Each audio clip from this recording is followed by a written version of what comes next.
Here comes lot number 9, Jayavarshia RN from 7th A3. Lot number 9, Jayavarshia from 7th A3.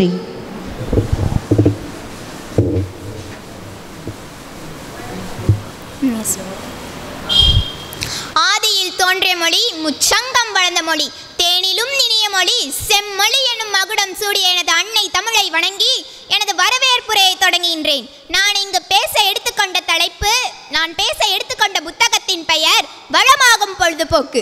எழுதியவர் வே இறையன்பு அவர்கள். வே இறையன்பு 1963ஆம் ஆண்டு June மாதம் 16ஆம் தேதி சேலம் மாவட்டத்தில் உள்ள காட்டூர் கிராமத்தில் வெங்கடாச்சலம் பேபி சரோஜா ஆகியோருக்கு மகனாக பிறந்தார். முந்தையவர் கல்லூரியில் பேராசிரியராகவும் பிந்தையவர் கல்லூரியில் எழுத்தாளராகவும் ஆங்கில பேராசிரியராகவும் உள்ளார். இவர் விவசாயத்தில் இளங்கலை பட்டமும் வணிக வேளாண்மையில் முதுங்கலை பட்டம் மற்றும் ஆங்கில இலக்கியத்தில் முதுங்கலை பட்டம் மற்றும் பல்வேறு பட்டங்களை பெற்றார். இவர் இயற்றிய நூல்கள் படிப்பது சுகமே, ஆத்தங்கரை ஓரம், நேரம், காகிதம் என பல்வேறு நூல்களையும் இயற்றியுள்ளார். விருதுகள்: இவர் சிறு சேமிப்பு வசூலிற்காக 1998இல் சிறந்த ஆட்சியர் விருதும், ஆத்தங்கரை ஓரம், நேரம், காகிதம் நூலிற்காக 1998இல் தமிழ் சங்கத்தில் திருப்பூர் தமிழ் சங்கத்தில் சிறந்த விருது பெற்றுள்ளார். ஒரு ஓய்வு நேரத்தில் இனிப்பு பரப்பி நிரப்பும் இதமான நிகழ்வே பொழுதுபோக்கு.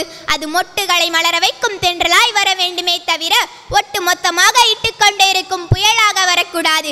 இனிய பொழுதுபோக்கள் முடிந்த பின்பும் அதை குறித்து பல நாட்கள் சிந்திக்க வைக்கும். நம் சிந்தனையிலும் செயல்களிலும் மௌனமாக மாற்றங்களை ஏற்படுத்தி நம் தடுமாற்றங்களை தடுத்து நிறுத்தும். மனிதனுக்கு 6வது அறிவு இருப்பது அயற்சிக்கும் காரணம், ஆனால் அதுவே அதனை வளர்ச்சிக்கும் காரணம். ஒன்றை திரும்ப திரும்ப செய்யும் போதுதான் மற்ற உயிரினங்கள் சோர்வடைவதில்லை.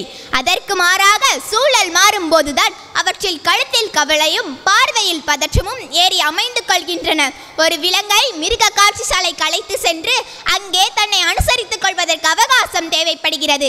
காட்டை போன்ற சூழல் உருவாகின்றால் தான் அவற்றை காப்பாற்ற முடியும். அடித்தனம் கூட அதிக நாட்கள் நம் மீது திணிக்கப்பட்டால் நாம் அதை நேசிக்க ஆரம்பித்து விடுவோம். அப்போது கூடுகளை விட கூண்டுகள் பாதுகாப்பதாக தோன்றும். அடிமைத்தனம் கூட அதிக நாட்கள் நம் மீது திணிக்கப்பட்டால் நாம் அதை நேசிக்க ஆரம்பித்து விடுவோம். அப்போது கூடுகளை விட கூடுகள் பாதுகாப்பதாக தோன்றும். வண்ணத்தில் உள்ள விலங்கை மிருக காட்சி சாலைக்கு அழைத்து சென்று அங்கே தன்னை அனுசரித்துக் கொள்வதற்கு அவகாசம் தேவைப்படுகிறது.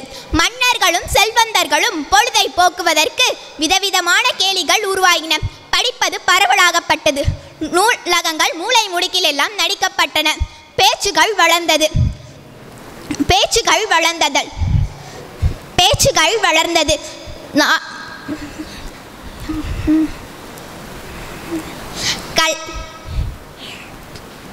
கணினி மூலம் விரும்புகின்ற இடத்திற்கு தன்னுடைய பொழுதுபோக்கை எடுத்து செல்கின்ற வசதி உருவானது. அப்போது கணினி மூலம் விரும்புகின்ற இடத்திற்கு தன்னுடைய பொழுதுபோக்கை எடுத்து செல்கின்ற வசதி உருவானது. பொழுதுபோக்கை பல வகையாக பிரிக்கலாம். சுரக்கும் பொழுதுபோக்கு, சுரண்டும் பொழுதுபோக்கு, மயக்கும் பொழுதுபோக்கு, மலரும் பொழுதுபோக்கு என பல வகையாக பிரிக்கலாம். சுரக்கும் பொழுதுபோக்கு: சுரண்டுகின்ற நீர் போல தம்மிடம் இருக்கின்ற அறியாமையை நீக்கி அறிவு சுரக்க இந்த பொழுதுபோக்கள் உதவிகரமாக இருக்கும்.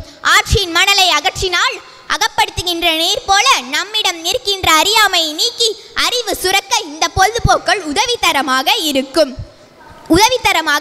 வெளிநாட்டுகளில் பயணம் மேற்கொள்வது தங்கள் முழு நேர பொழுதுபோக்காக வைத்திருப்பவர்கள் இருக்கின்றார்கள். அவர்கள் புகைப்படங்களுக்காக பயணம் மேற்கொள்வது இல்லை. நம்மை போல தஞ்சை பெரிய கோவிலை 1 மணி நேரத்தில் பார்த்துவிட்டு வருவது அவர்களுக்கு பிடிப்பதில்லை. தஞ்சையிலே 10 நாட்கள் தங்குவார்கள். அங்குளமாக அத்தனை பகுதிகளையும் பார்த்து ரசித்துவிட்டு தான் வருவார்கள். அங்குள்ள அத்தனை பகுதிகளையும் குறிப்புகளாக கையில் வைத்திருப்பார்கள். இந்த கதையிலிருந்து நாம் என்ன தெரிவிக்கின்றோம் தெரியுமா? பொழுதுபோக்கை நாம் வீணடிக்க கூடாது. இது போன்று நாமும் சில நேரங்களில் நிறைய பொழுதுபோக்கை வைத்திருக்க வேண்டும். நன்றி, வணக்கம். இங்கு வாய்ப்பளித்த அனைவருக்கும் நன்றி கூறி விடைபெறுகின்றேன். நன்றி. பொழுதுபோக்கை பற்றி சிறப்பாக கூறிய ஜெயவர்ஷியாவிற்கு நன்றி.